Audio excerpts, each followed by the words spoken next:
Please listen carefully. Well, hello, universe, and welcome to the Optimist Daily Update. I'm Kristy Jansen. And I'm Summers McKay.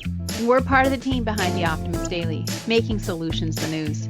We bring you reader-funded solutions news every day in order to change the tenor of news media, social media, and the direction of your day to help make it one focused on solutions. 7 days a week, we publish positive news stories written by award-winning journalists and delivered online to your inbox and through our social channels. And also, we are sharing these solutions in a commute-worthy, walk-worthy, home office-worthy, Happy Tuesday-worthy podcast. Today is, in fact, Tuesday, the 8th of June, 2021. Hello, Kristy. How are you today? Good morning, Summers. I'm well. I'm feeling good. Yeah? How's that sunny Central California looking? Well, it's not so sunny today. You know, they always talk about coastal California, June gloom, which is, I think, here, living where I do, right near the coast. The mornings, at least, are kind of overcast and a little bit damp, which is kind of nice. Yeah. Yesterday, I actually put my rain boots on to walk around a little bit. Only because you had recently pulled them out to come I know, exactly. And it wasn't really, when I call it rain, it's like you would laugh. You know, it's nothing like your Texas rain where you get like 8 inches in a week. We get 8 inches. Fill the baby's water table in one afternoon. Yeah. Well, you know, the weather, the climate, the world is changing. Actually, speaking of climate and things that are changing, a lot of folks here in Texas have talked about how intensely damp the ground is because of this unprecedented amount of rainfall that has come. And while we find it very charming, we love it, and it, as you experienced while you were visiting, it doesn't really interrupt life much. It's just part of life, right, is to have it. But it is coming down harder and faster in a more furious way than it has in the past. And it's interesting because people's homes, you know, the way that our gardens and our yards are designed are not really prepared for this much water or to help it flow to the other areas, outside of our unintended backyard lakes. Yeah, maybe it's time to develop rain gardens. Remember we wrote about that last year? Let's find another story about that and republish that. Rain gardens. Well, I was starting to do some research because, as you and I both know, and many people who recognize that the evolving climate is truly evolving, and absolutely things are going to be different. And, this great big freeze that Texas had this last winter and the, massive amounts of rain that we're experiencing now, all of this is going to be part of an evolving climate. And it's not like going to just like go back to where it was before. And so we have to think differently. We have to think about the way that our developed and undeveloped spaces work together in a more holistic way to make sure we don't have like a huge loss of any particularly important tree or important area. This is kind of the Optimist Daily perspective, is we have the knowledge that things are going to change. So what are we going to do about it? Also, we have in many corners of the world, there is the knowledge that can be deployed on a tactical level to shore up the environmental hazards which are facing us all over the place. I mean, you're talking about extra moisture in Texas. The Western United States is undergoing a severe, severe drought right now. Exactly. Yeah. And then that gets linked to the forest fires, which, as our built environments have encroached upon wild areas and we have more homes in the path of those fires, it just leads to more damage and more loss. So we have to think about this strategically as we build, but also what we build with, right? Mm-hmm. Exactly. So our 2 stories today are looking at both of these questions.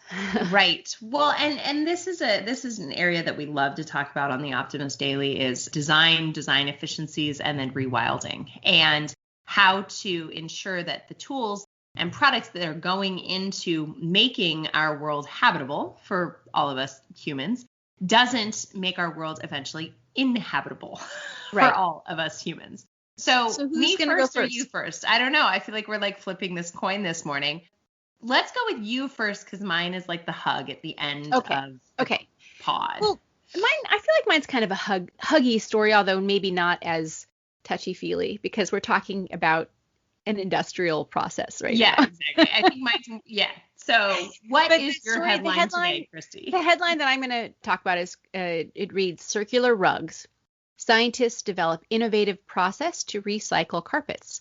And this is a really interesting area to talk about.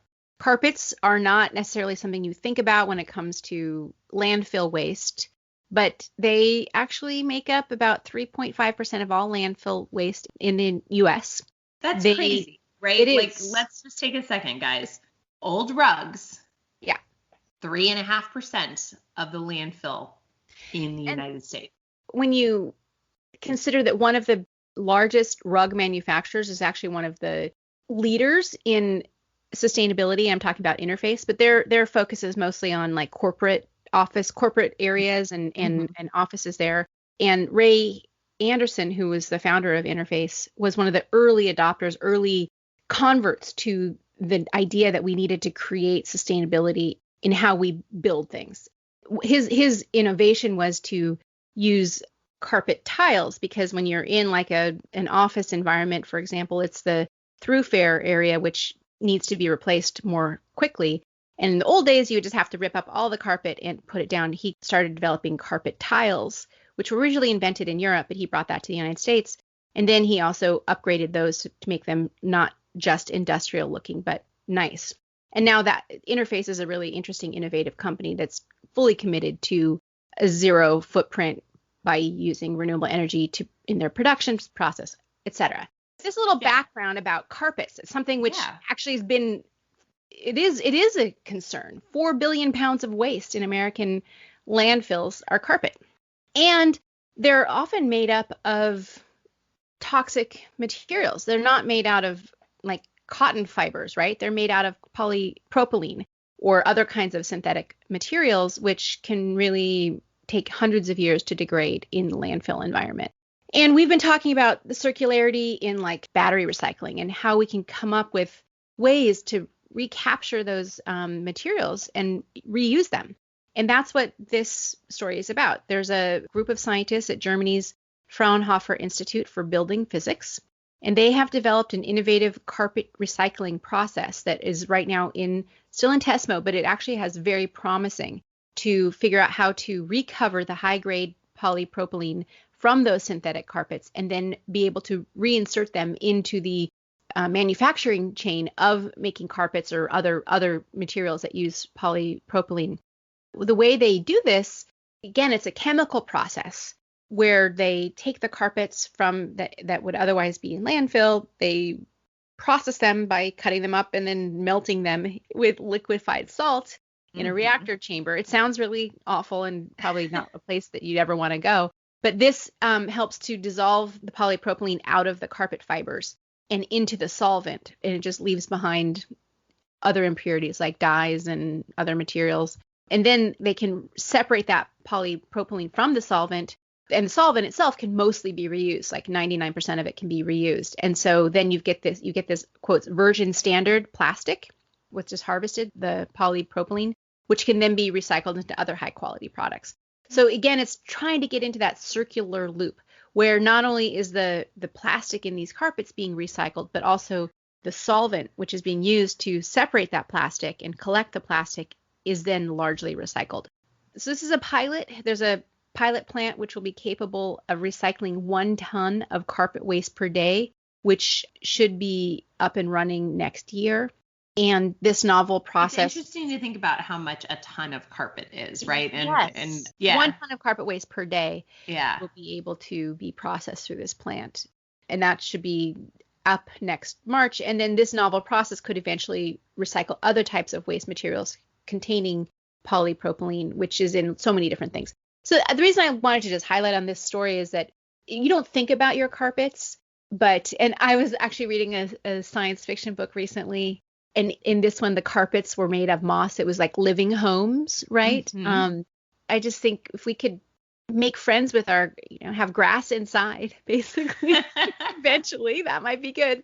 Clean the air and whatnot.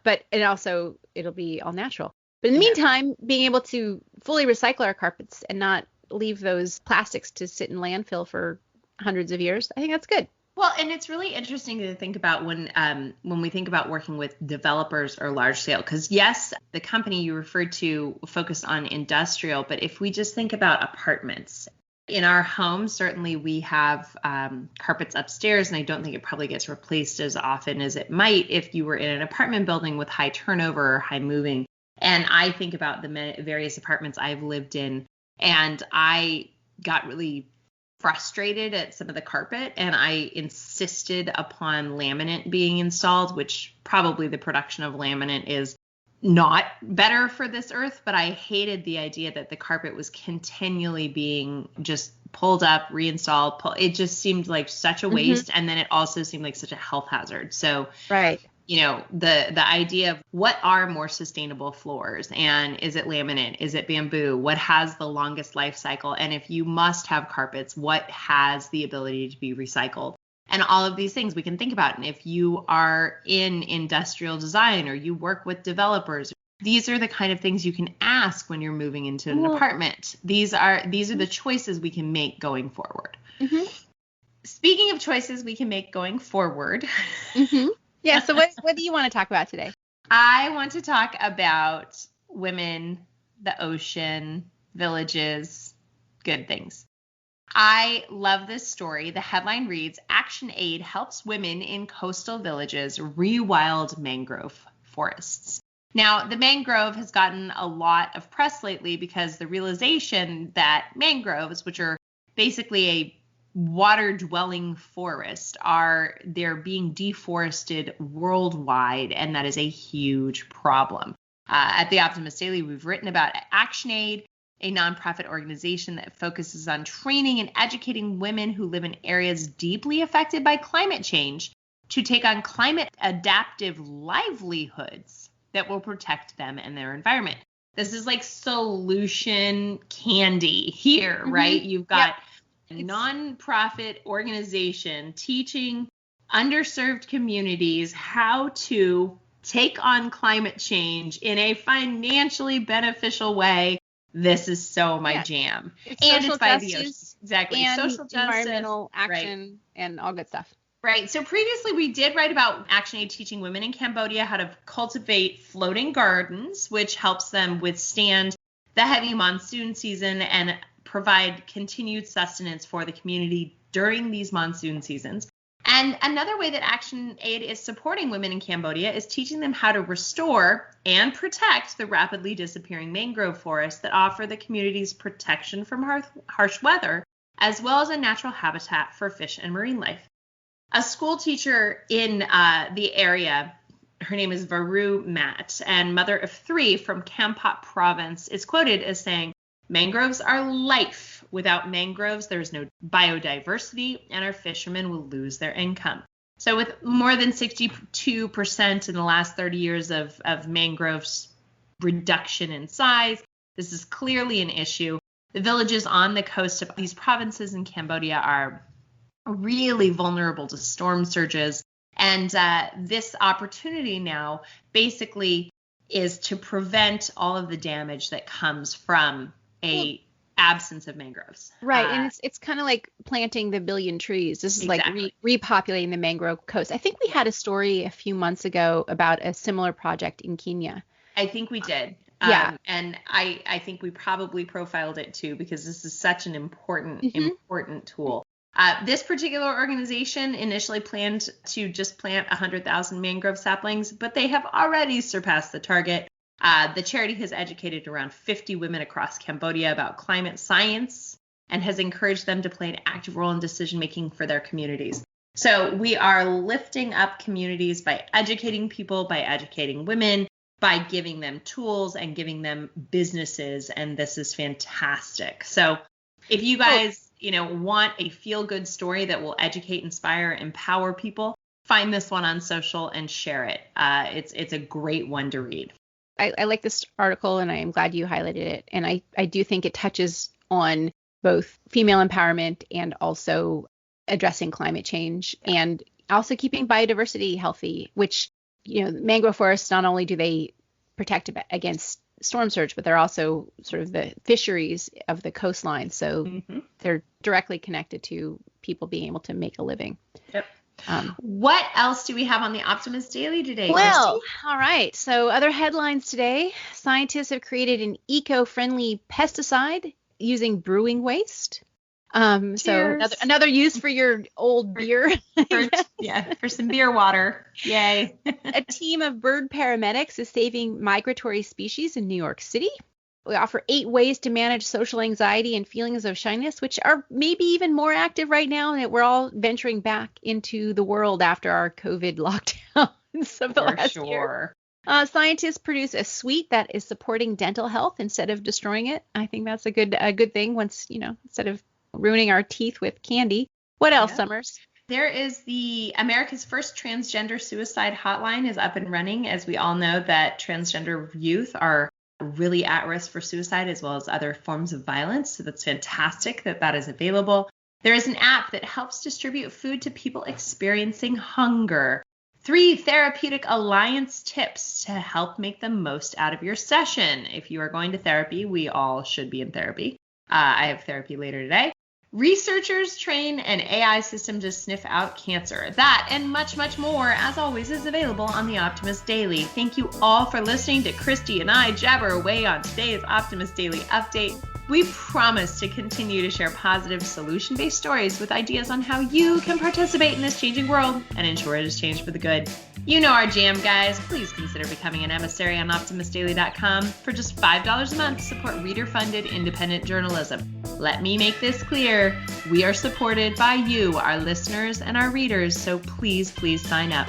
Everybody have a fantastic day. Thanks for helping us keep the Optimist Daily free to all who need it, supported by those who can. Kristy, are you ready for hump day tomorrow? It's going to be a Wednesday. These weeks go by so quickly these days. I don't know. All right. Talk to you guys tomorrow. Bye.